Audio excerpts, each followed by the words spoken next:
You are staring at you with those big, this says access denied, and your heart just drops into your stomach. Everything you worked for, every rare skin, every achievement, it is all gone in a single click. This is the reality for people using these massive gaming marketplaces that promise the world for a fraction of the price. We see them everywhere online. They look professional. They have been around for decades. They have thousands of five-star reviews on sites we usually trust. But that professional look is a mask. It is a very clever, very polished mask. When you buy an account or a boost from a place like this, you are stepping into a legal gray zone that the developers are watching like hawks. Most people think they are just getting a deal. They think they are being smart with their money, but they are actually buying a ticking time bomb. Think about where those accounts come from. They are often created by automated software, or worse, they are stolen from other unsuspecting players. You might log in and everything looks fine for a few days. You feel like you won. Then, the ban wave hits, or the original owner realizes their account was hijacked and they take it back. Now you are left with nothing. You go to customer support, hoping for help, but you find a brick wall. They do not want to give you your money back.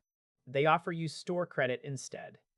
They want to keep you in their ecosystem even after you have been scammed. It is a cycle of losing money and losing access. Game companies are not playing around anymore.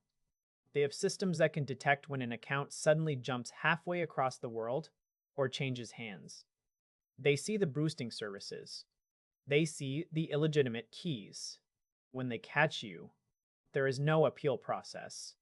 Your main account, the one you have had for years, is now linked to a fraudulent transaction.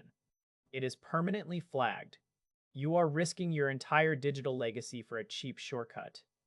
These sites stay alive because they look legitimate on the surface. They rely on the fact that most people will not dig through the forums to find the horror stories. They see the old domain date and think it is safe. It is not. The risks are documented. The bans are real. The support is designed to protect the seller, not you. You are the product. You are the one taking all the risk. Every time you use a service like this, you are gambling with your hobby. Is it worth it?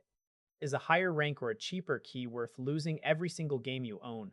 The answer is usually no. But these marketplaces are very good at making you forget the danger until it is too late. You need to look past the shiny homepage. You need to see the trap before it snaps shut. Every time you click that buy button, you're inviting a stranger into your digital life. You're giving them a backdoor to your personal data. You are trusting people who operate in the shadows to play fair. They rarely do. The reviews you see are often curated. The negative feedback is buried under a mountain of noise. If a deal looks too good to be true, it usually is. Your account is worth more than a few saved dollars. Your peace of mind is worth more than a boosted rank. Stop handing over your power to these platforms. They do not care about your experience. They only care about the transaction. Once the money leaves your wallet, you are on your own. Protect your progress. Keep your account safe. Avoid the shortcut that leads to a dead end.